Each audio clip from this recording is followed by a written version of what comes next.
Hi, everyone. Welcome. Thanks for joining us. My name is Robert. We'll get started in just a few moments. Thanks so much for being here. Happy Tuesday. This is the Jacqueline Kennedy 92nd birthday live stream program with Andrew Oak, and we're going to get started in just a few minutes, or I should say just a few moments, actually.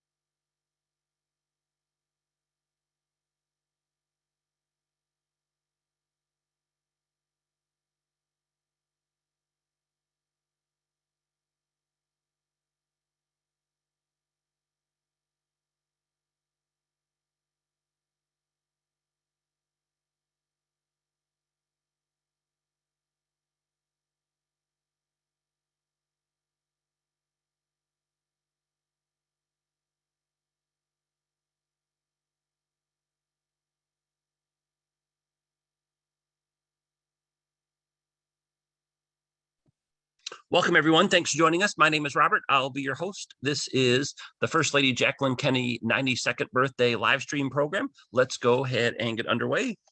We always welcome people to introduce themselves. So in the Zoom chat or the Q&A, you can let us know your first name, where you're connecting from, and then not counting Jacqueline Kennedy, who is your favorite First Lady? It's always interesting to find out where people are joining us from and to learn more about them.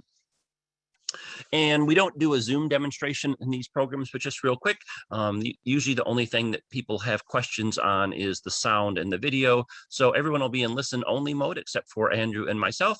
If you do want to raise or lower the volume on your session, you can check the settings locally on your own device. If you want to adjust the screen display so that the slides that we're showing take up the full screen, if that's not currently happening on the device that you're using, look for something on your device called either view or view options, and you can click off the side-by-side mode. Throughout our program, if you have any questions, comments, thoughts, opinions, perspectives, ideas, etc., we'd love to hear from you. Feel free to share those in the Zoom chat and the Q&A, and we'll respond to those as we get a chance. And for those of you not familiar with us, we're Washington, D.C. History and Culture. We're a nonprofit community organization, and our mission is to give people the opportunity to experience the history and culture, not only of Washington, D.C., but also of the world. And you can find us on Facebook, Eventbrite, Meetup, YouTube, and Instagram. I will be not really your host, kind of more of the MC for this program. My name is Robert Kellerman. I'm the founder and the director of the Washington, D.C. History and Culture Organization. And tonight we're joined by our good friend, Andrew Oak, who is a historian and author. And before I let Andrew take it away, let me just give you a little bit of information about Andrew. He's a traveler of many places. This is Andrew in front of the White House, of course.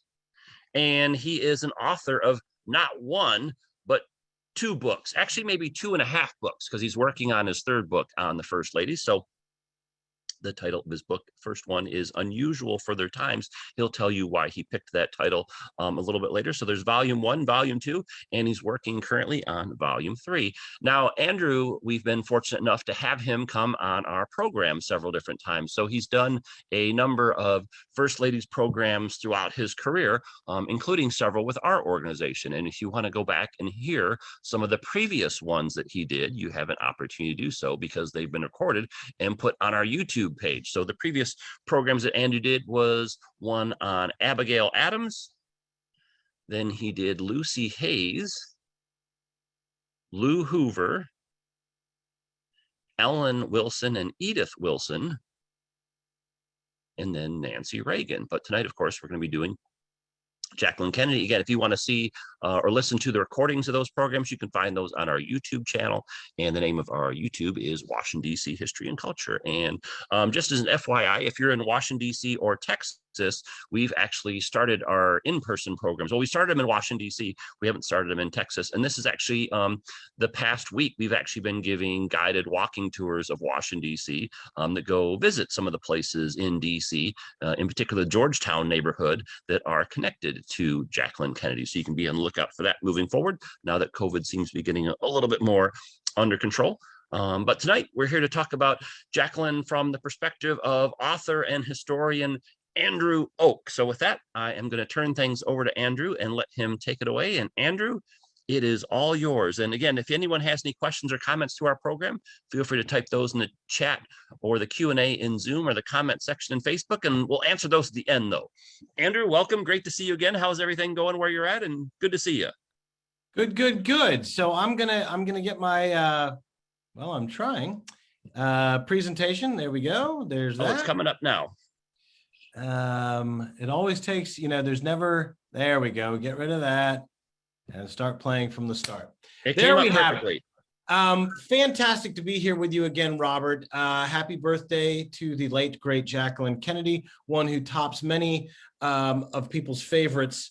And similar to Eleanor Roosevelt or Michelle Obama, Barbara Bush, another one that's always very high up there, Abigail Adams, who we talked about. And then I've discussed some of my favorites over the course of our time together. I guess we started back in February, so this will be our sixth or seventh one, and I just have more fun each time. So if there's some folks that have seen me before or seen some of these speeches, I apologize for a little of the repetition off the top, but there's tons of new people joining, and I like to let people know why they should listen to me, or why they should believe what I'm saying, or why I have an opinion on these women, or what made me the first lady's man.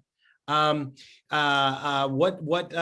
caused me to write these books, why these women are so special to me. Well, I was a series producer for the C-SPAN White House Historical Association series called First Ladies, Influence and Image. A television producer that was in the right place at the right time. I grew up outside of Washington, D.C. with maybe a better than average education or interest in politics, because politics is our sports around the Beltway. And people in other parts of the country may not have the access to the Smithsonian and field trips and things growing up. But I didn't have any great attraction to the first ladies or politics beyond the area that I grew up, and having two parents that were very politically active and thought it was important for me to learn those things as well.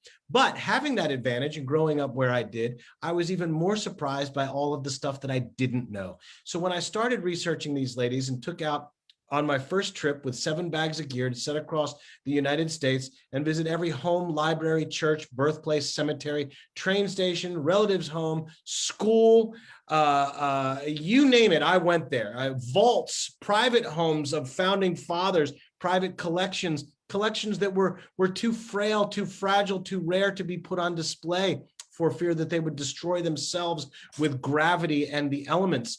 So I had great access because of the incredible reputation and name of C-SPAN, for which I'm forever grateful, and the White House Historical Association, which we know, or maybe we don't know, was started by Jacqueline Kennedy when she had the White House designated a national historical site and landmark. So we owe a lot to Jacqueline Kennedy, and even in the brief time that she was there, because her role as First Lady was cut, as we all know, very tragically short. But it brings up an interesting point. Jacqueline Kennedy, I was not alive when Jacqueline Kennedy was First Lady, but Jacqueline Kennedy, I guess Jacqueline Kennedy, Eleanor Roosevelt, Lady Bird Johnson, a lot of these first ladies in my travels is what people associated their first lady with. We'll get to my first lady towards the end of the presentation tonight, and some of you may already know that from having been here before. But after researching these first ladies, I almost feel like I was there, because I did have such great access and did dive so deep into each and every single one of them. Every one, Martha Washington through at the time, Michelle Obama, and now it extends out through Dr. Jill Biden in the research that I continue to do, and going back and picking up places that I couldn't get to during the series. It's a never-ending quest, and that kind of brings me to my point here of that first lady. Who's your first lady? Who was First Lady when you were a kid, when you were becoming aware of everything? Jacqueline Kennedy is that for a lot of people because of the tragedy, the assassination of her husband. It's just one of those moments for the ages where people know exactly where they were when they happened. That would later become other things, sadly, they're often bad things. 9/11 would be another one of those, or different wars or things, but hopefully there are important things. Where you are when your children were born, or your niece and nephew, or other things like that, to get on happier topics. But Jacqueline Kennedy is one of those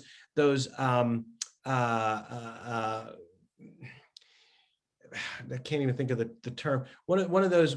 She's one of those flagship first ladies. She's one of those monumentous first ladies that seems larger than life.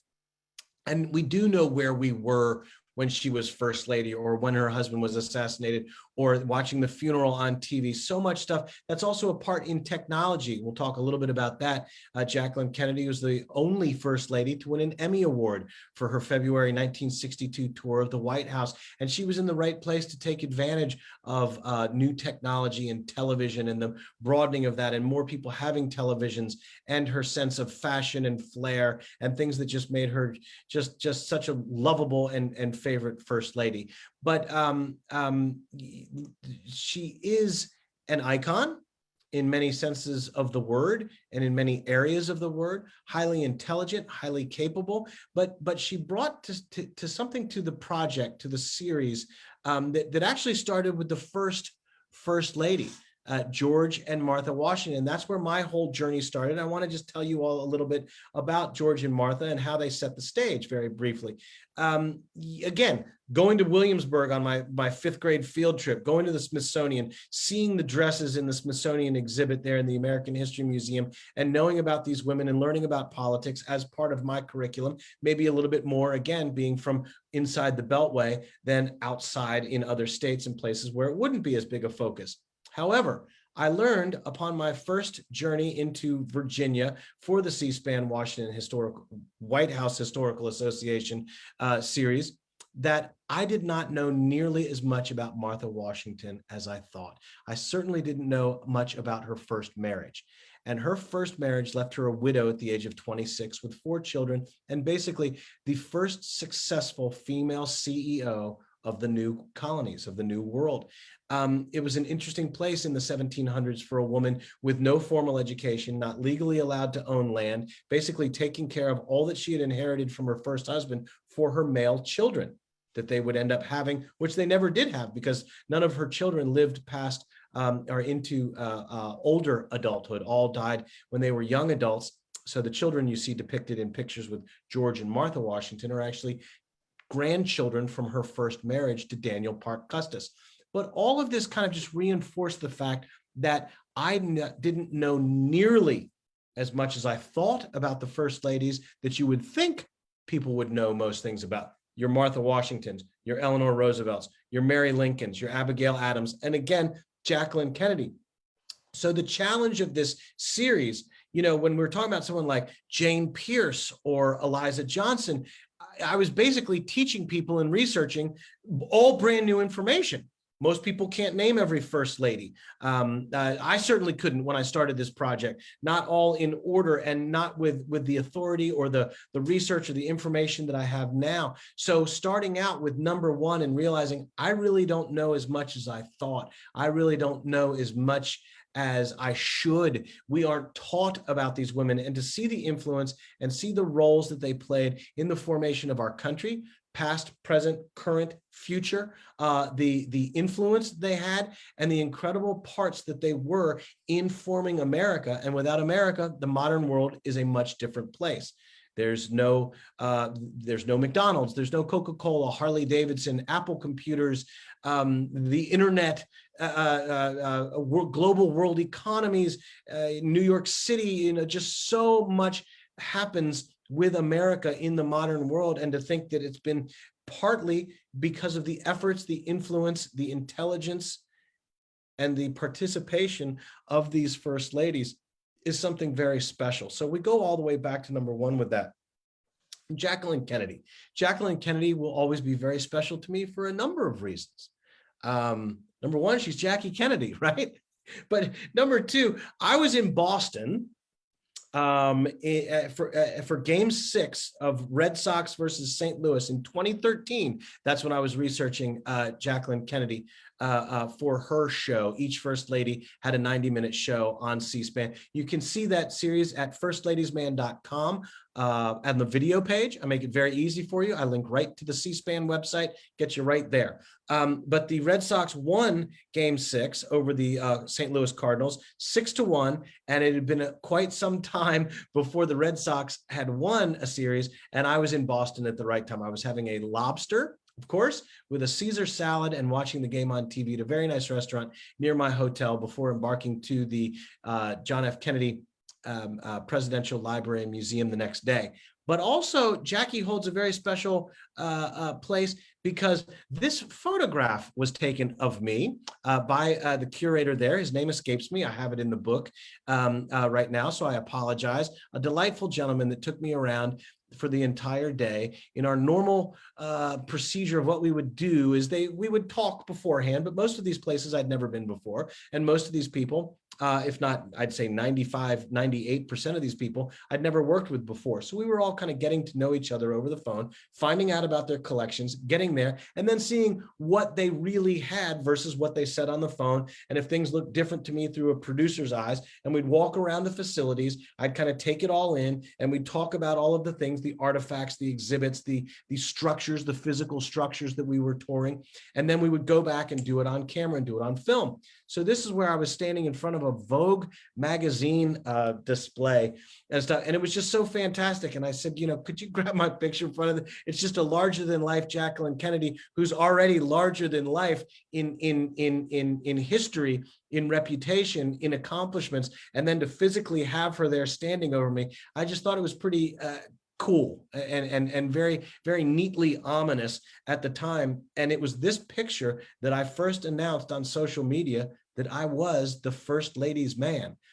These women made me the first ladies' man. I did like the role itself. You can't study to be first lady. There's no first ladies 101 in college. This is an unelected, unpaid role, which has so much influence, so much power, one of the most powerful and influential women in the entire world, as they are first lady, simply by the person that they married and the fact that that person beat all of the odds and became president. Well, there it is, Jackie Kennedy, larger than life, over the first ladies' man, as I was really kind of figuring out and announcing to the world that these women had made me the first ladies' man, and their stories were something I needed to tell.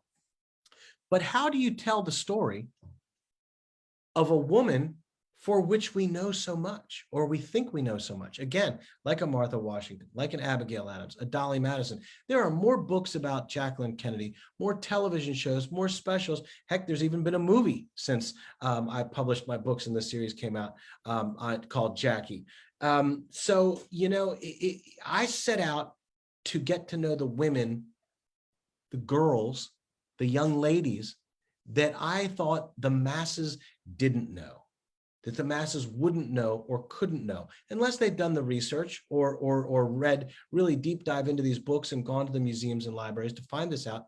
But with women like Jacqueline Kennedy, I wanted to know who was the girl that became the young woman that met the man who would become president and thrust her into the role of first lady. And there she is, Jacqueline Bouvier, a privileged girl, a girl that was of natural intelligence, certainly, but also learned education. There's a difference between being intelligent and being educated. And I have a firm belief that Jacqueline Bouvier Kennedy was both. She had natural intelligence and she had education. There's some remarkable things on display and some remarkable things not on display at the JFK Museum in Boston that talk to this, that speak to this young girl, that speak to this. I mean, she looks to be about 10 years old here. And one of the most incredible things that I saw, I want to read a couple passages here. A 10-year-old Jacqueline Bouvier wrote these poems and illustrated the poems. And they're all about growing up where she grew up, around the sea, around boats, around sailing, around yacht clubs, I'm sure, privilege. There's pictures of her riding horses. I think I've got some in here, going to country clubs and things like that. But her parents did a very, very good job of instilling her that if you did have this privilege, if you did have this wealth and opportunity and advantages that you were born to, you were obligated to help those less fortunate than yourself. And that would go throughout and still continues in the Kennedy and the Shriver family today. But this is from a 10-year-old Jacqueline Bouvier. And this is a poem that she called Windy Song. Oh, I've a boat that's swift and trim, the fastest in the bay. I'll race her against that boat of yours, and we'll sail on a windy day. Just beautiful, just a whimsical, but also pretty advanced for a 10-year-old. I wasn't writing, I was drawing and doing other things. I can't do math and I can't do multiple choice. Creativity, English, writing, and photography, music, that type of stuff is where I gravitate towards. But clearly Jacqueline Bouvier had this knack, and you could see around, she had sailboats and waves and things hand drawn, and they weren't bad. It wasn't like stick figures or something. This was really neat. And she had another piece that was called Sea Joy. And Sea Joy goes like this: when I go down by the sandy shore, I can think of nothing I want more than to live by the blooming blue sea, and the seagulls flutter round about me. I mean, this is deep stuff, for a 10-year-old to be sitting and thinking about in the bay and in the water and by the sea, and thinking about the birds and the waves and the boats and what it means. And it really touched me. She was creating her own stories, and not only was she writing them, but she was drawing them too. In high school, she went to Miss Porter's finishing school in Connecticut. Again, the privilege can't be denied. But she wrote an essay there, and it was called "Be Kind and Do Your Share." And the opening line to that is, "Be kind and do your share. That is all there is. That is all there is to it." And that's so simple, yet so mature for a high school student to be thinking. Be kind and do your share. That's all there is to it. It's that simple. You need to be kind, you need to contribute, you need to be part of society. And that, it had to come from her parents, but she gravitated towards that and really, really embraced it. There's Jackie, probably a little bit more in high school age. I'm sure it looks to be at a place by the sea that would have inspired some of those poems and early writings. She went to George Washington University in Washington, D.C. Great school, hard to get into, and for people that had their act together, for sure. And well, it's one of the most expensive private universities in the United States to this day, and I'm sure it wasn't cheap back then. But for someone like Jackie, not a problem. But she went there and really made the most out of it and got a lot out of it. And what she would do in college and directly after college was another part of Jacqueline Bouvier, that I didn't know. We know all the pictures that we're familiar with. We know stuff from the movies. We know the White House tour. We know that her husband was assassinated. We know that she remarried. We know about her children, and we know about those tragedies. That's not so much what I wanted to focus on. And we can talk a little bit about that, and we will do some question and answer, but I want to share with you the young Jacqueline Bouvier that I got to know, that woman, that girl who would become the woman who would marry the man who would become president. So in 1951, this is her at George Washington University. I should actually backtrack. In 1950, she actually she entered a composition contest. It was called the Prix de Paris, and it was a composition contest that was run by Vogue magazine. And this was something that was very interesting to me. Her application, her handwritten application, she had perfect penmanship. Perfect penmanship. That's another great thing about all this research and all these things that I saw in these collections and these libraries and things that I go to.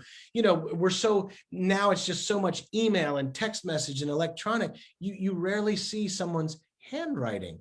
And Jacqueline Kennedy had the second best handwriting of any first lady I've ever seen. The best handwriting of any first lady I've ever seen was the only letter, the one and only letter that we know to be in existence, to still be around, that we know where it is and can verify that it is hers, that was written by Elizabeth Monroe.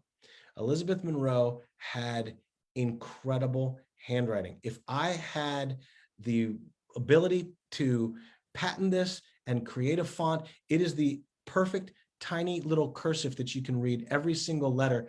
The letter that she wrote, sadly, is it doesn't tell us much about her. It's a condolence letter that she wrote to a family friend, the daughter of a family friend, actually, at the death of her father.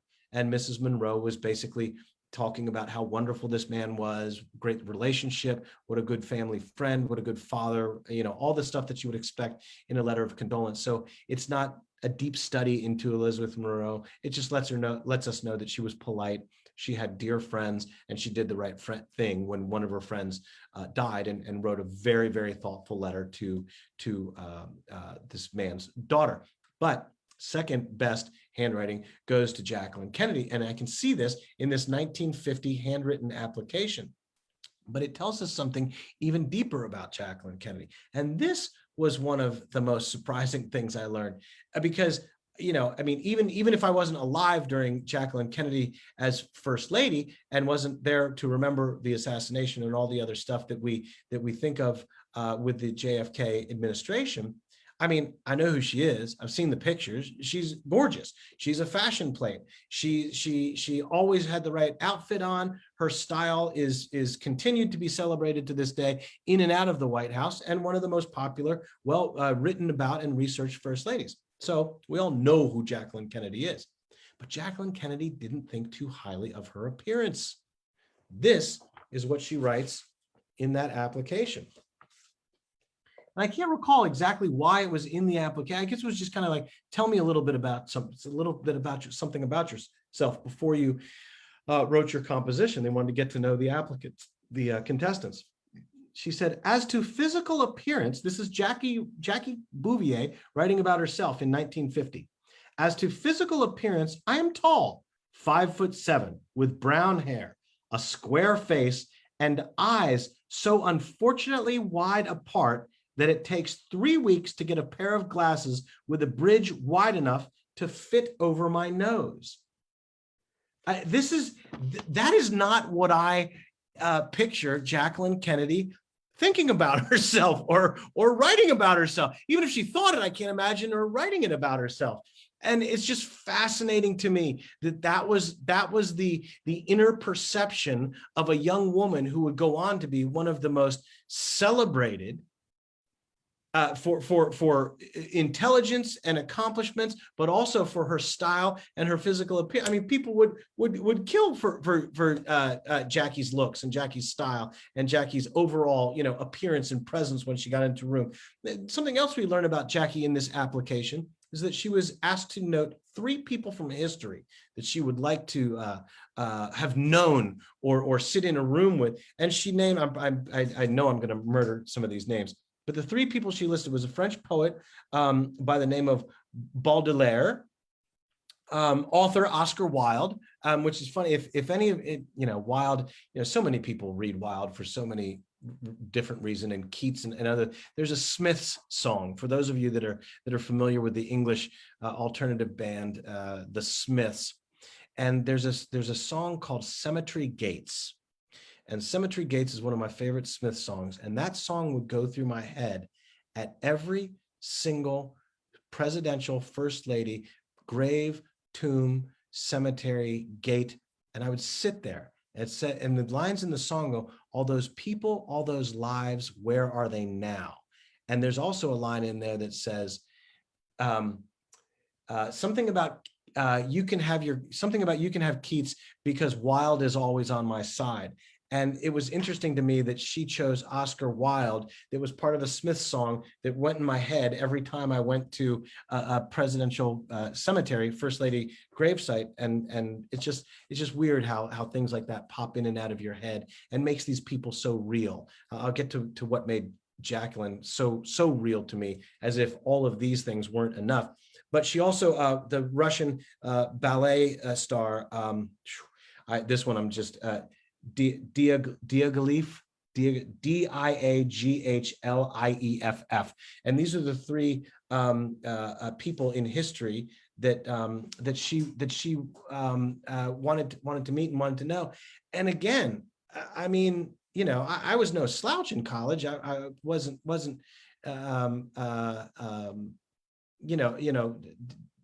I paid attention. I took a wide variety of classes as well. But if someone had asked me in college, who I wanted to meet from history, Elvis Presley would have been one of mine.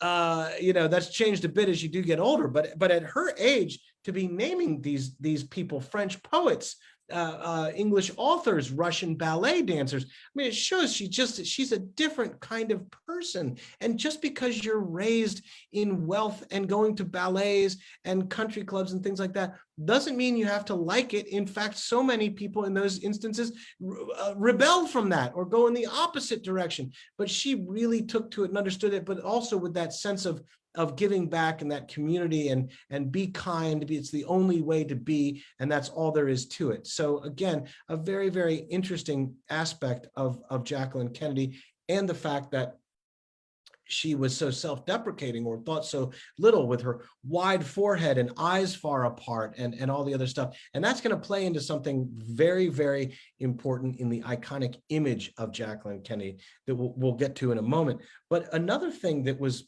remarkable to me, and this is the thing that really made her human. At each one of these locations, I would see an artifact, I would be part of a situation or in a room, hold something, see something, read something, where these people would absolutely 100% become real, no matter how large they were, like a Martha Washington on an oil painting, or Jacqueline Kennedy in a picture that I'd seen, or in a movie or documentary or book that I'd read. And Jacqueline Kennedy and her sister Lee, in 1951, when Jacqueline graduated from George Washington University, her sister Lee, I believe, was graduating from high school, and her parents sent them on a European vacation.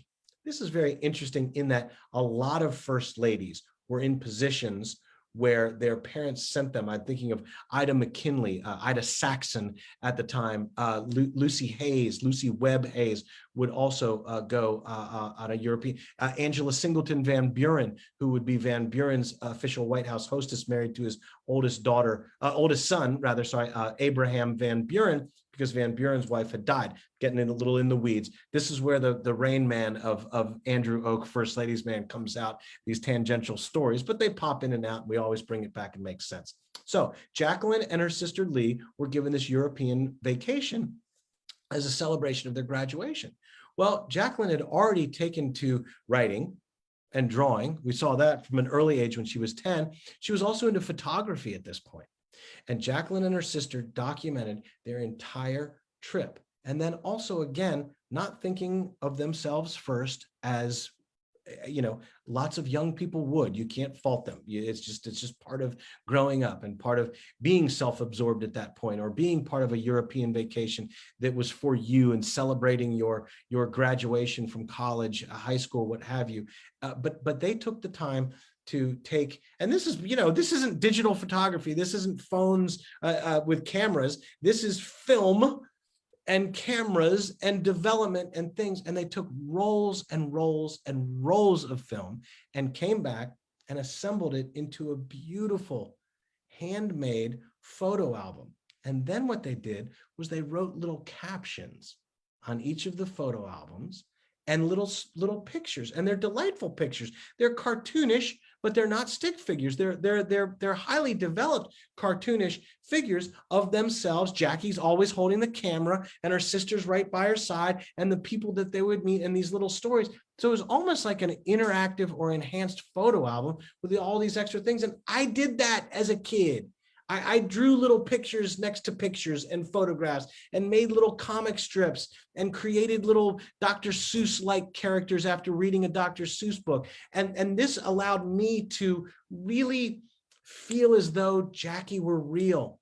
I could see the scribble marks. I could see the pen. I could see the handwriting. I could see the photographs that she had taken, very similar to things that I had done. And I could assimilate to this woman. And then Jacqueline Kennedy, a larger than life first lady, as if they're all not larger than life, some larger than others, and Jacqueline Kennedy, one of the largest, became real. She lived, she died, she loved, she lost, she cried, she laughed. She had a sister. They went on vacations. They took photographs. They put them in photo albums. Just incredible to think of this woman on these terms. And I was getting to know the woman who would become Jacqueline Kennedy. Incredible. Now, right after college, she worked for the Washington Star, I believe it was, as a girl with camera. Now, this is another thing about Jacqueline Kennedy. She went out and got a job. You know, if any first lady didn't have to work, I think it's Jacqueline Kennedy. She's one of them anyway. And I just thought it was an incredible aspect of her that I didn't realize. You know, you don't think, when you think of Jacqueline Kennedy, you don't think of day job. I mean, later she became an editor and big in the publishing world and things like that, but that's more of, you know, upper level management, ownership type of stuff like this. But this is just, you know, she's a 20-something, she's running around Washington, DC. She buys a camera, she gets a job, and she would interview famous people in Washington, DC. And one of the articles, one of the notable articles that she wrote was she met a young Senator John F. Kennedy and a young Congressman Richard Nixon and interviewed them in the same column. And it was her picture in there, and she was Girl with Camera. That was like her moniker. That was her pen name. That was her professional identity. And she would scoot all over Washington, D.C., taking pictures of famous people and interviewing them. And that's not the Jacqueline Kennedy I knew. That's not the Jacqueline Kennedy I was taught about. That's not the Jacqueline Kennedy I think typically most people think about. And when you go back and trace the photo album and the pictures and the cartoons and the captions and the poetry when she was 10, the composition, by the way, she won that competition, the composition competition she won for writing that article for Vogue magazine, I think she got a cash award for that in Vogue magazine with that contest that she entered as a young college student. So she was good. You know, it wasn't that she was just on these whims and things like that. And you know, again, highly intelligent, I think a natural intelligent, and highly educated, and took advantage of all of that. And then, of course, what happened? She married. It's I always say, you know, kind of like Mary Lincoln. There's so many parallels to draw here. Mary Lincoln didn't think too highly of her appearance or her looks, and she wrote very, very candidly about that in journals and diaries, we know. And I kind of relate that to Jack. I mean, look, we've all been awkward teenagers. We've all been awkward young people, and not probably thought the most of ourselves at various times, especially when we're developing and trying to get our identities and figure it all out and go to college and all this other stuff. And these people are human and they feel these same things and go through these same things. But in this instance, Jacqueline Kennedy got the role she was born to play. Growing up in society, being in a position to know these people, going to school where she went to school, getting the job that she got. It's no surprise that she met a young, dashing, handsome, popular senator, married him, and became the first lady. This is what I wanted to chat a little bit about with regards to her look and her appearance. Iconic. I mean, this outfit is so Jackie, it's ridiculous. But you see how that pillbox hat is put back on her head? Anyone out there listening tonight who was alive during that period, was a young woman at that period, or even was an older woman at that period that wore their hats that way because Jackie did. Now you might not know you were doing it because Jackie did it, or you might have done it for the exact reason that Jackie did do it. I can relate this in modern times. Michelle Obama got her nails painted a purplish gray. And for the next few years, I saw it on women everywhere. And I knew this because I was the first ladies man. I study them, I look, I see the style, the hair, the everything, the accomplishments, the writing, the events, the philanthropies, everything. I'm the first ladies man, that's my job. And I would look and I'd say, hey, that's an interesting nail polish color. It's kind of a gray, purple. Yeah, you know, I don't even know why I got this. And that's the influence on pop culture that these first ladies have. And you don't even know. Mamie Eisenhower with the bangs. Every time I post about Mamie Eisenhower on social media, someone says, that's the reason I don't have bangs today. Oh, that awful haircut is. What they do not know is that was Mamie trying to change things up, spice things up in a relationship. Their marriage came under great duress and could have been ended after the death of their son. A horrible thing. A number of first ladies have gone through this, even in modern times. Mrs. Eisenhower, possibly, I think the most, well, no, of course, the Kennedys. I'd have to look at the timing on all the death in there, but Mamie Eisenhower lost a son very early on, and their marriage came under duress. As I say, I had a little bit of trouble. And so she was just changing things up, and part of that was her hairstyle that went on. So you never really know the motivation behind some of these things and some of these styles, like Jacqueline Kennedy. So the reason she wore her hats back on her head like that was what she mentioned in her essay. She would traditionally, you would wear a pillbox hat down over your head like you would have seen Mamie Eisenhower or a number of women before her wear them. And Jacqueline Kennedy would put them on the back of her head like that because she thought when she wore them the way they were traditionally worn, it just made her forehead look that much wider. So because she thought her eyes, she had a square face and her eyes so wide apart, she tilted it back on her head because she thought it just flattered the shape and design of her head and face and eyes better. But there you go. If you ever wore a hat like that for known reasons or unknown reasons, now you know why Jacqueline Kennedy did that.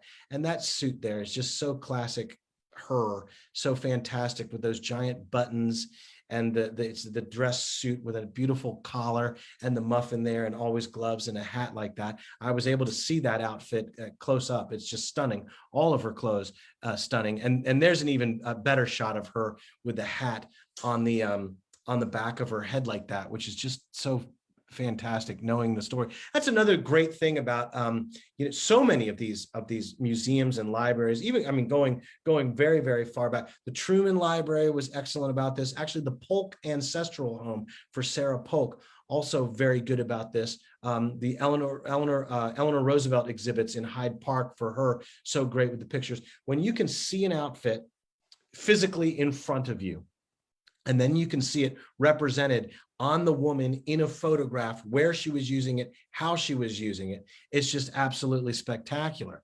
That's getting ahead of myself too much. Whoop, go back. Back to the hat. Or actually, I want to jump ahead a little bit to another. You just see this outfit here. Now that I see it, I think the slides got a little bit out of order. This is from her White House tour. Now, the White House tour was given in black and white in February of 1962, but Jacqueline Kennedy, full well knowing what month it was, what would represent that month well, she wore another classic with the big buttons, the dress suit there. I think that one was a Chanel. I'd have to go back and look. It's on display at the JFK Museum and Library with her Emmy that she won and a TV camera from the era and running the interview of her tour of the White House, where she had redone so many rooms and brought in artifacts and started the museum and the collection there, designating it a National Historic Site and a museum, the White House itself.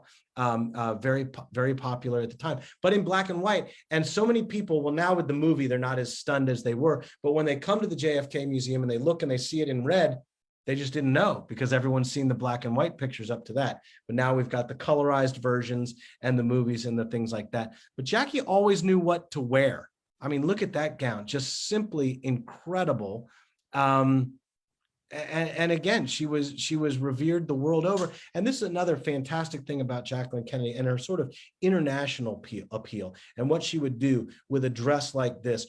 When these women and presidents, when they go to the foreign places and have state dinners, they receive countless and priceless artifacts, gifts from dignitaries and visiting diplomats, or when they visit to a country.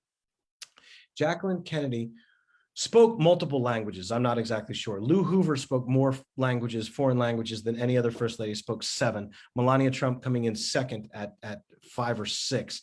But Jacqueline Kennedy spoke French, Spanish, I'm guessing Italian in the Romance languages, and maybe some others as well. I don't know for sure.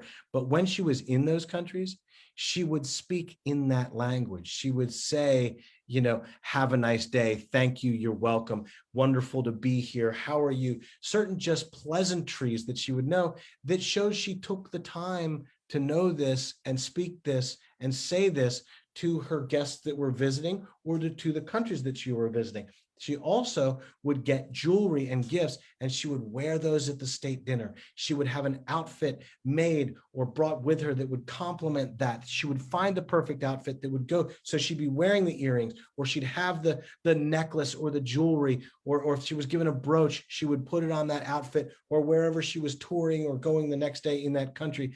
And that's just polite.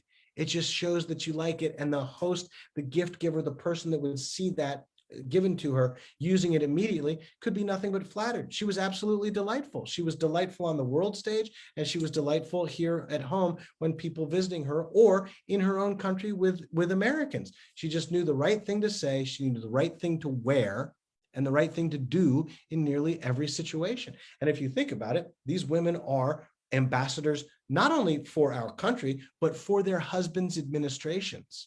And first ladies have been politicking from the very get-go. Martha Washington would hold impromptu press conferences. We wouldn't call them press conferences at the time, but when she was traveling to and from all of the winter encampments of the Revolutionary War, people knew who she was, or they found out who she was, or they asked who she was.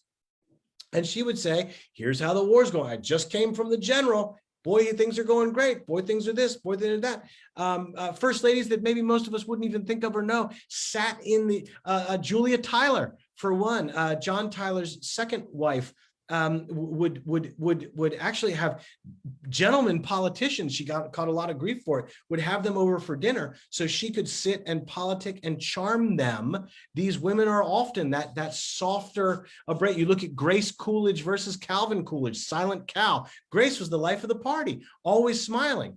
Abigail Fillmore did this. Dolly Madison is another great example of presidents that were kind of all business, not that JFK was at all, not even in the least, but that their spouses were this kind of polar opposite or a complement to their gregarious nature, that they would be the perfect hostess and have these people in. The Eisenhowers were very much both people, and would do that. The Reagans would be another example of that were not the opposites, and the Kennedys, clearly.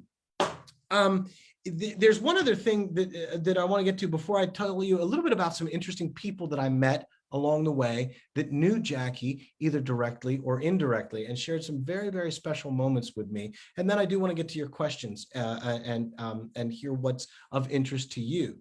In 1959, there was a campaign event. It was a John F. Kennedy, I think in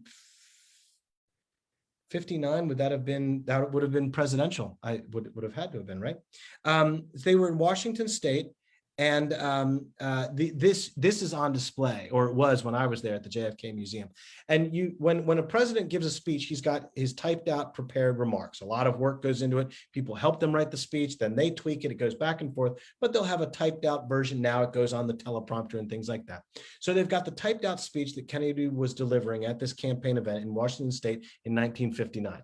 But then very clearly at the bottom, you can see in JFK's handwriting, he says, give me the last lines to the Tennyson poem, Alfred Tennyson, the poet, to Ulysses, the last song, come my friends. He wanted to change up the end of his speech, something he saw in the crowd. This was something what a great orator and speaker that he was. Clinton possessed this. President Clinton possessed this ability as well, going off script and adapting to the crowd, as did both Abraham Lincoln and Andrew Johnson, as a matter of fact, is how Andrew Johnson got into politics from being a tailor in Greenville, North Carolina, Greenville, Tennessee. I apologize, Greenville, Tennessee. In any event, at this 1959 event, you then see Jacqueline Kennedy's handwriting, her beautiful handwriting, and she writes out by memory, because there were no iPhones, no internet, she couldn't look it up on the Google.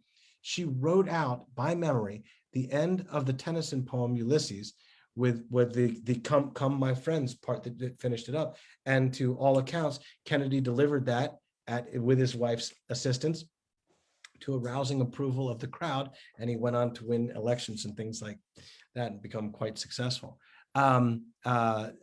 This is going back to, I want to talk about this photograph that, there's not many people that don't know this photograph.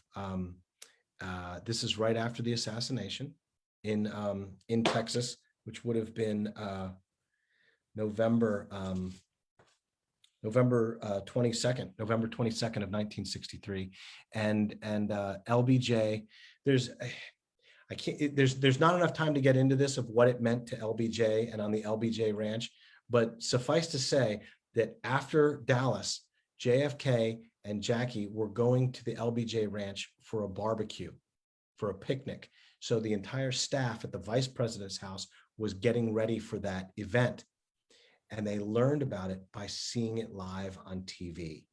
And the things that would unfold over the next 24, 48 hours and beyond were just remarkable. So the perspective that I got being on the LBJ ranch and having been told that story of the staff figuring out and finding out that they had just gone from working for the vice president to working for the newly appointed president at the death of JFK is eerie. It's spooky. It's a life-changing experience. And it almost makes me feel as though I was alive, because I've been in that kitchen. There's a TV, a little black and white TV on top of the refrigerator where the kitchen staff would have been watching this. So afterwards, to show that there was this transfer of power and that the United States was strong and we would not be without leadership for very long at all, LBJ, the vice president, stood right in on Air Force One with JFK's coffin in the hold, a temporary coffin there as he would be transported back to DC, with the grieving widow right there in the same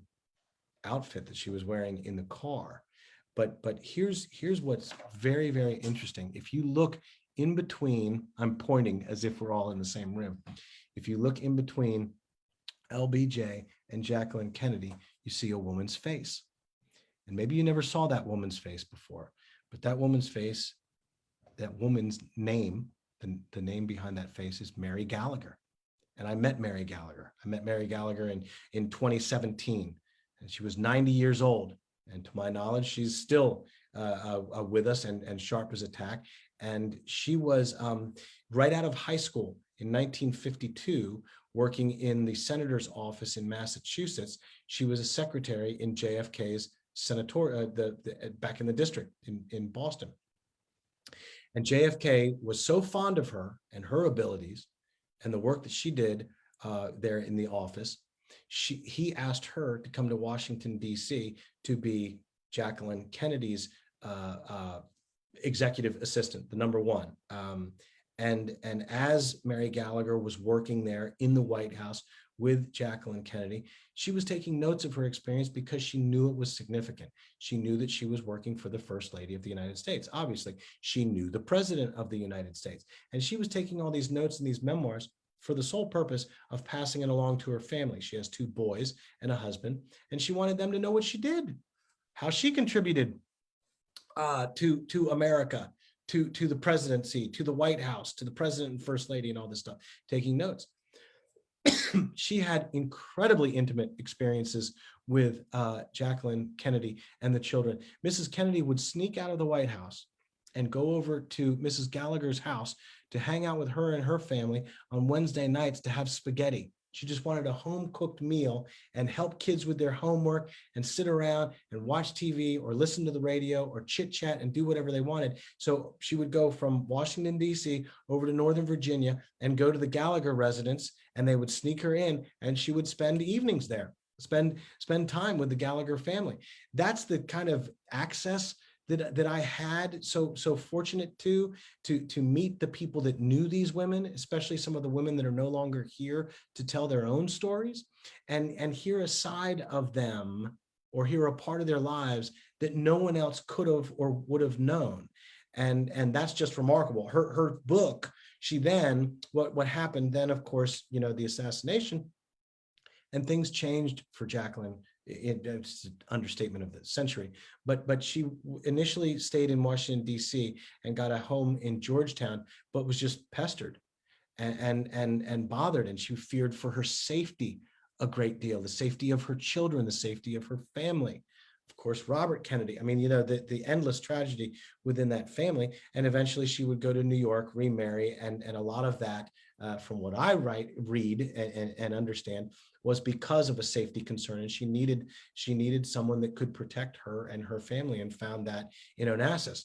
But it was at that point in time when she moved out of DC, and Mrs. Gallagher lost touch with her, that she felt the need to tell the story of this woman that wasn't being told, this real human being that she had gotten to know as a friend and a boss. So she published My Life with Jacqueline Kennedy in 1969. And I cannot emphasize the importance of this book, the relevance of this book. And if you're a Jacqueline Kennedy fan and you do not have this book, please go get it today. Get it before you get my books. And then get my books, right?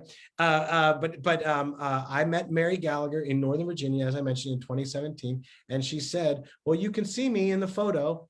Everyone knows the photo, and I could picture it. And there she is. You see her glasses and her nose and eye poking out of the shoulder."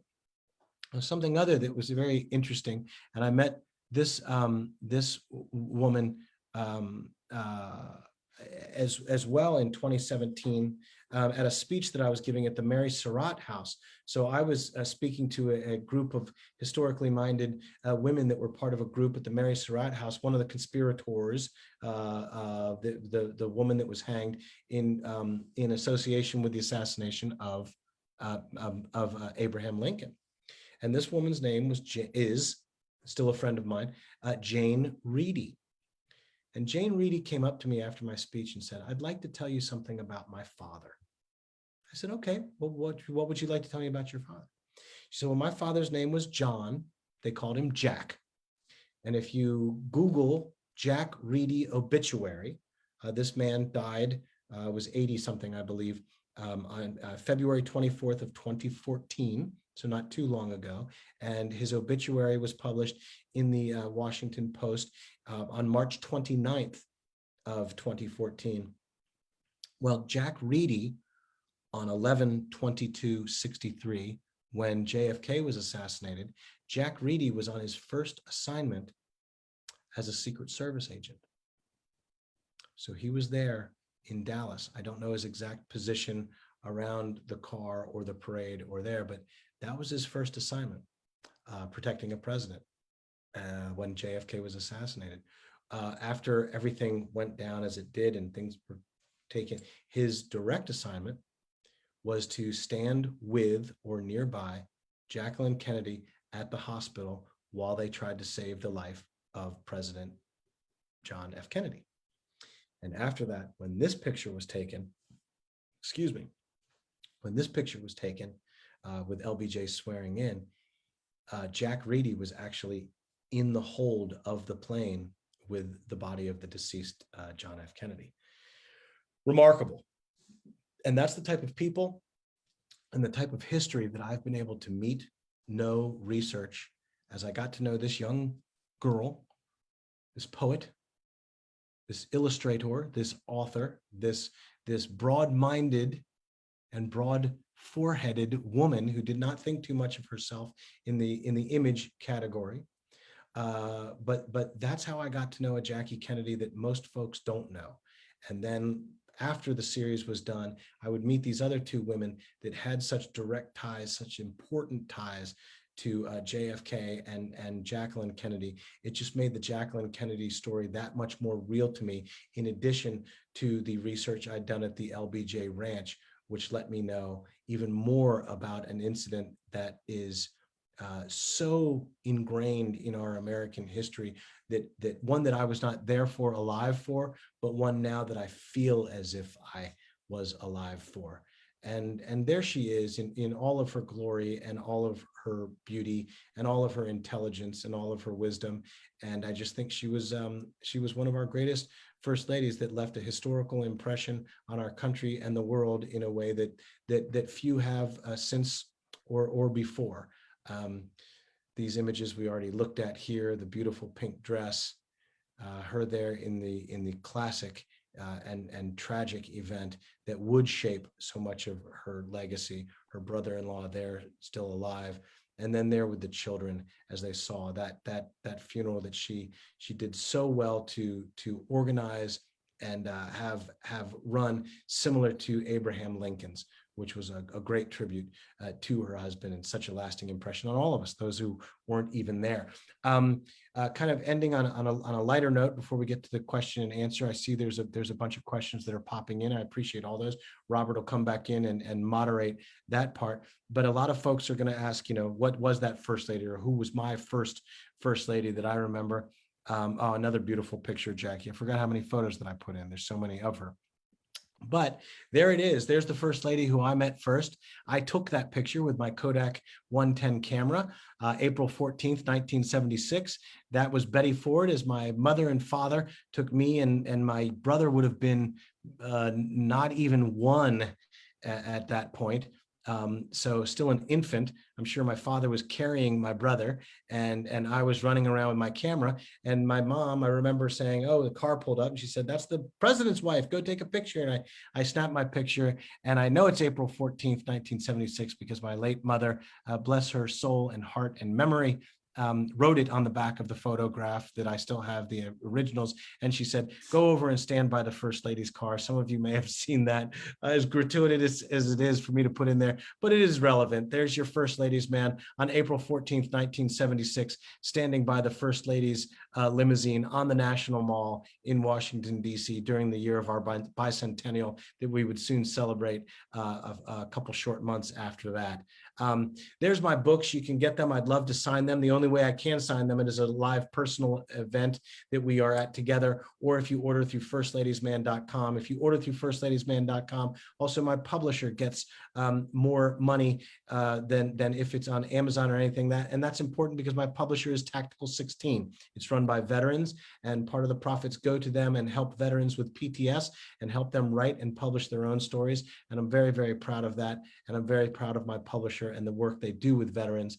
So please enjoy firstladiesman.com. I've got tons of information, tons of interviews, links to shows and articles and my thoughts and books and research there. With that, I will open it up to the floor and questions, as I'm sure there are many. Robert, you want to pop back in? Yes. Okay. Bravo. Thank you, Andrew. Appreciate that. That was great. Fabulous, as always. If people are watching, I'll paste in Andrew's email address and his website in the chat in Zoom, and also in the comment section in Facebook for anybody watching that. So you can have that. It's also in the event description when you signed up for that, if you need to get in touch with Andrew at some point in time. And yeah, really a great opportunity. I mean, how many people do you know, or how many times do you want to buy a book and you can actually have the author sign it for you? But Andrew does that. So that's a really cool thing. Oh, thank you. Thank you to Diane. She says, very interesting, informative, especially love the personal inscriptions Andrew wrote. Well, thank you, Diane. That's wonderful. And I'm glad you're enjoying those books. And thank you for the other comments that people are saying. So please, Robert, sorry, it's fun to read the comments going down. Oh, no, that's okay. Before we get to the Jackie questions and comments, there was a couple comments about your beard.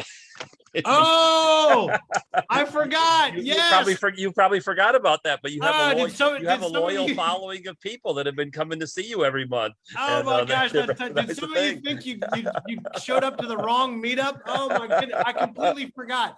I woke up, the beard was getting so long, and I grow a beard typically every year. I start about September, and I normally shave it in the spring, but I don't know. I kept it going. I did this when I was doing the C-SPAN series as well. I grew it out as long as I was covering presidents with beards. And I got my picture, and they're in the book too, pictures of me by either busts or photographs or images of the bearded presidents, right all the way up through the Benjamin Harrison house in Indianapolis.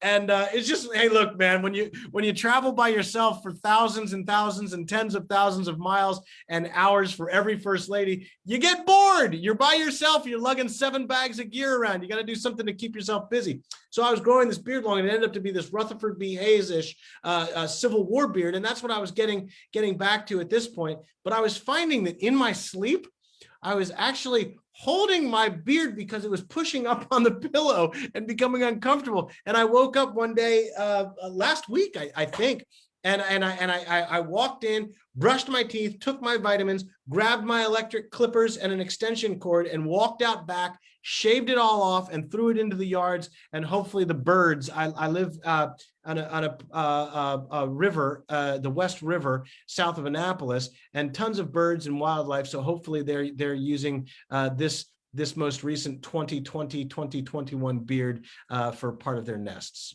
But thank you for mentioning that. That's a kick. That gives me a chuckle. I'd forgotten. Okay, no problem. Thank you. What about, you were talking, this was a really interesting question that someone asked. You were talking before about how Jacqueline Kennedy, when she was first lady, she was really popular overseas, and she's always been very popular here in the US, probably as much today as she was when she was first lady. But is she still as popular overseas as she was back when she was first lady, do you think? Or is it kind of faded? Or, I mean, that's a really interesting question. That's a fantastic question. No one's ever asked me that before. You know, at one point in time, I was amazed to hear that Muhammad Ali was the most well-known, recognized figure the world over.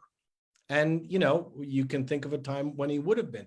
And then it became Michael Jordan and these sports figures and things. And I think there was a point in time that that you couldn't find someone in nearly every country that would have known who Jacqueline Kennedy was.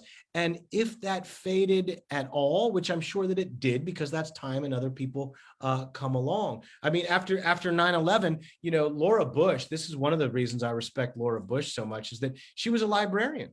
She wanted to teach kids to read. She wanted to kind of pick up the torch where Barbara Bush had left it and move on with that, and education and all the stuff that she was working. She was on Capitol Hill testifying for an education bill on 9/11 when she got whisked out of there, when that was identified as a target. And on that day, the world changed, of course. But that entire administration changed, and this woman's thrust as a first lady changed. She went from domestic policy, reading, education, to women's rights and women's issues and education all over the world. So I think at one point in time, and then Mrs. Bush, Laura Bush, became the most traveled first lady in history, and she took over that title from Hillary Clinton, who took it over from Pat Nixon. I think because of Watergate and all the other stuff. You know, so many times these women are attached to some of the things that are less fortunate or less desirable or less admirable about what happens during a husband's administration and things like that, that they are known for those things for which they are, you know, they had little to nothing to do with. But in any event, I think that the recent film Jackie did wonders for Jacqueline Kennedy, even though it did center almost squarely around the assassination, the funeral preparations, and the funeral itself. I think it probably reignited a lot of her global notability. But still, the Kennedys themselves, for so many different reasons, are so well researched and spoken about and written about and celebrated to a great extent, that I think that her notability is still worldwide, even if it wasn't what it used to be. Right. Okay. No problem. That was a very interesting question. Then another interesting question came from Sandy, and I'll answer it myself, Andrew, and then I'll see what you think. Sandy asked, what do you think Jacqueline Kennedy thought her biggest accomplishment was? And my research, I would say she would probably say her children were her biggest accomplishment, because she was very proud of her children. That was a big focus of her life. And so that's what I would guess or think. But what do you think? Yeah. What would Jacqueline Kennedy say her biggest accomplishment was? Well, that's not a bad answer, and I think it's absolutely true. In you know what mother wouldn't say that about her children? Most mothers would say, you know, my greatest accomplishment is my family, my legacy, my children, and such. You know, I think that she had such a profound understanding of herself as a public figure and herself of the history. I would say that she would say her proudest professional accomplishment would have been designating the White House that National Historic Site and putting together that collection and starting the White House Historical Association, because she was so civically minded, so philanthropically minded. Back from that essay, from 1950 that I mentioned from high school, about being kind and paying it forward, as if you were, as it were, before that was even a catchphrase. So I would think that, or you could possibly, you could go back even to the funeral again to leave such a lasting impression of a memory of her husband and a world leader and president like that. It's why they focused on it in the movie. A lot of people consider that her greatest accomplishment was to be able to put together and organize something like that and have the influence that she did on such a tribute. Right. Okay. What about, and then you also talked about how successful she was at First Lady and all the great, like, who were her role models? Like, who did she get inspiration from, her mom or her parents, or were there other first lady? Was there ever any insight into who, like, she was? That's a great, that's a great question. I think that she took a lot of, well, I don't think, I know that if you even look back to that again, that application for the Vogue contest, where she identifies a poet, and clearly she had a penchant or an attraction to poetry from a very early age, and writing, an author that she would pick in Oscar Wilde, and then the Russian ballet dancer that for the arts. And you look at the Kennedy Center. Oh, the Kennedy Center. There might be another, great accomplishment of something that would be there to bring the arts. So many first ladies have done stuff like that. Helen Taft did it for the symphony in Cincinnati, Ohio, and other first ladies have been so involved in the art. Harriet Lane, President James Buchanan's niece and official first lady. James Buchanan, the only U.S. president never to marry, to be elected as a bachelor and leave the White House a bachelor and die a bachelor.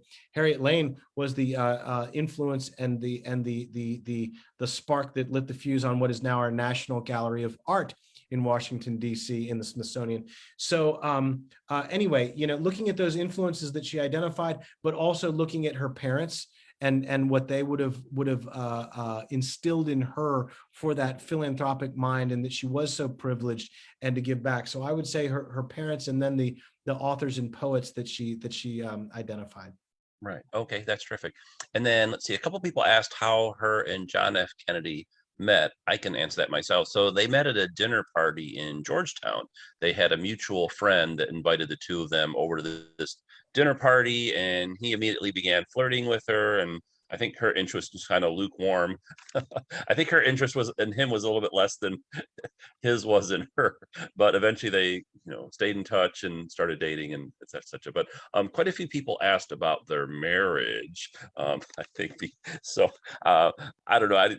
I guess I try not to focus on that, just because I don't know, it's personal, and people's marriage and outside. I guess the one thing for me, in my opinion, that maybe some people lose sight of, I feel like John F. Kennedy was very supportive of Jacqueline and her career, and sought out her advice on different things, and had 100%. confidence in her. Yeah, and I don't think people think about that. They just think like, well, he was running around having affairs and da da da da. But he was really he did really admire her and respect her opinion and get her feedback on things, and et cetera, and kind of the impact that she had on his brand or image or whatnot in the whole White House. But kind of any thoughts or anything you want to share to add about the marriage situation? I do, and JFK is not the only philanderer, sadly. Far from it, very far from it.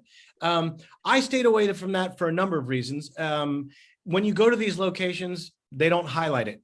You go to the JFK Museum and they don't want to talk about Marilyn Monroe, and they don't want to talk about all. You go to the a number of others. We don't need to get it, but people do write the books, and there are the things on that. So it's covered. It is, and I try and highlight other areas in how they worked well together, and focus on the things that they accomplished together, as you indicated and mentioned the partnership. And what I was kind of giving that example, which I thought was fantastic, because you go to the museum there in Boston and you see that handwriting where he's asking her for. These men know how great these women are. These men know how great the resources are. Martha Washington had great wealth and great social standing, far beyond what Washington had, even though Washington wasn't destitute, and he was a great military leader already in the British Army in the colonies. But he saw something in Martha, and I always say that these women, especially going back further into the 1700s, 1800s, early 1900s, mid 1900s, even before women could vote, before women could own land, before women could even have mortgages or formal educations and all this other stuff. If these women of natural intelligence, natural aptitude, dreams, thoughts, visions, influence, they needed to find these men that were going places, hitch their wagons to them so they could have his ear and get those opinions and thoughts out there where they could make a difference or where they could be heard, even if it was through their husband. So, there's a reason beyond just her beauty and style that JFK went after her. I'm sure as he got to know her better and thought, this is a woman that I can take places, that can take me places, that we can go places together. So I do try and focus on that a little bit. There was a comment that went in about Lafayette Square and something about that said something about her children, and there was one mistake that I just want to correct. Jackie Kennedy is known for her version of the Rose Garden, but it's Ellen Wilson, Wilson's first wife, that planted the first Rose Garden or had the first Rose Garden planted. And the inspiration for the first Rose Garden was her garden as the first lady of Princeton University at the Prospect House. And if you look out, this garden is still there. It's absolutely gorgeous. I've been inside, outside, and around the Prospect House and through the garden. And she wanted President Wilson, her husband, Woodrow Wilson, to be able to look out and see that same beauty and glory and flowers and garden that he would have seen at the Prospect House that she worked so hard to put in there, that she took the White House gardener up to the Prospect House to show him the garden and then brought him back to DC. So the first Rose Garden was actually planted or inspired by Ellen Wilson, who would die shortly thereafter, sadly, of a kidney disease. So she never saw it in full bloom and its finish, but we do have her to thank for the Rose Garden. Again, Mrs. Kennedy's version, absolutely beautiful and well-known as well. Another interesting thing that on the subject of what Mrs.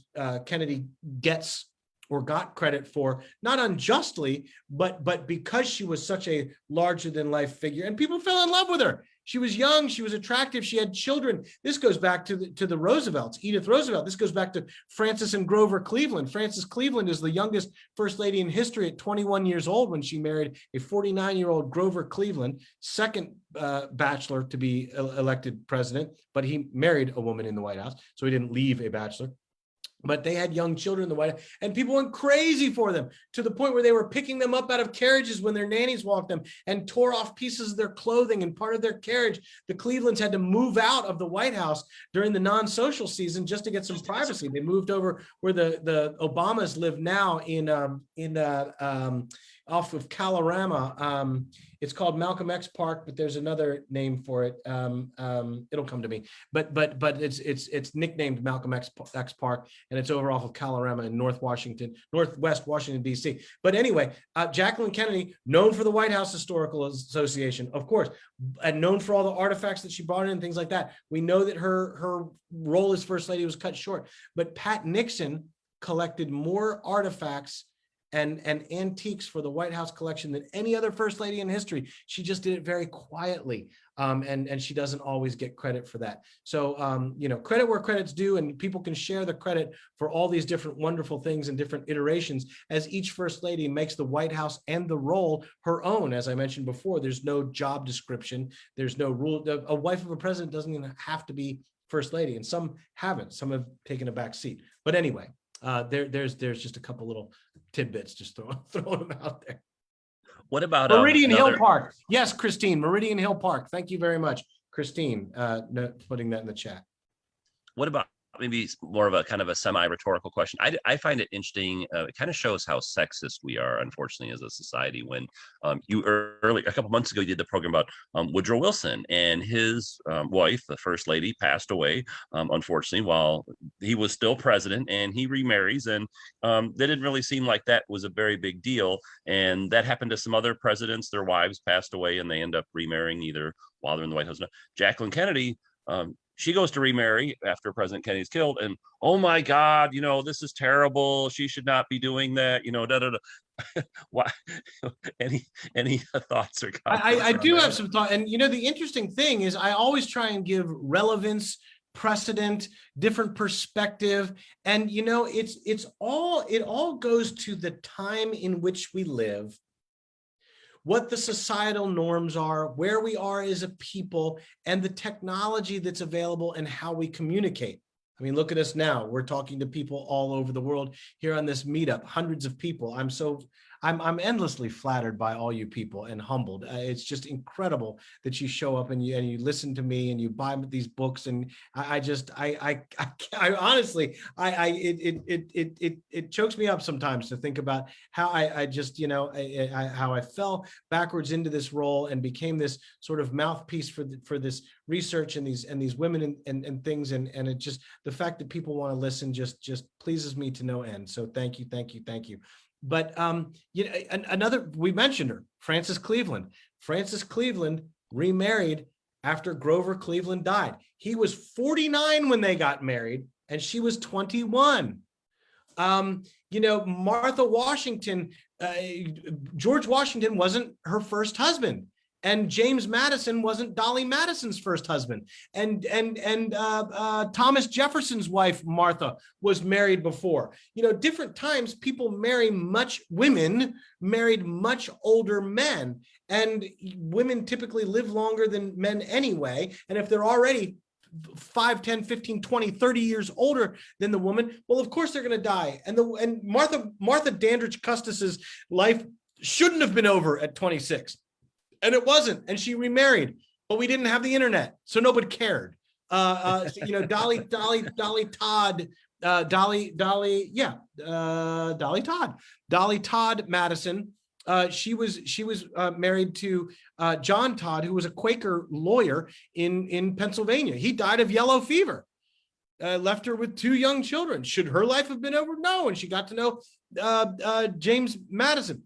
And now Rachel Jackson, that became a bit of a scandal. She was married before Andrew Jackson.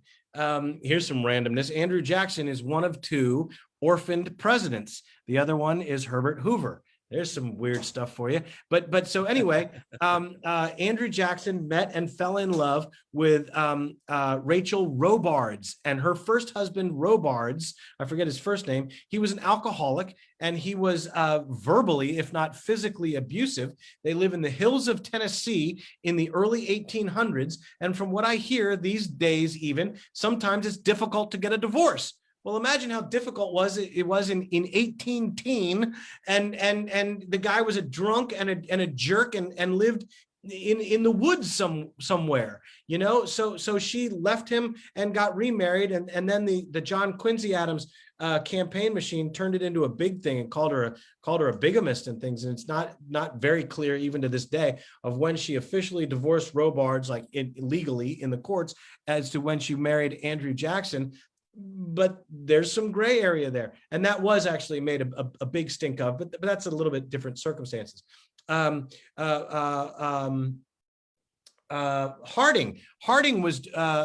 wife, Florence Harding, was a divorcee at the time, but so was Harding's opponent.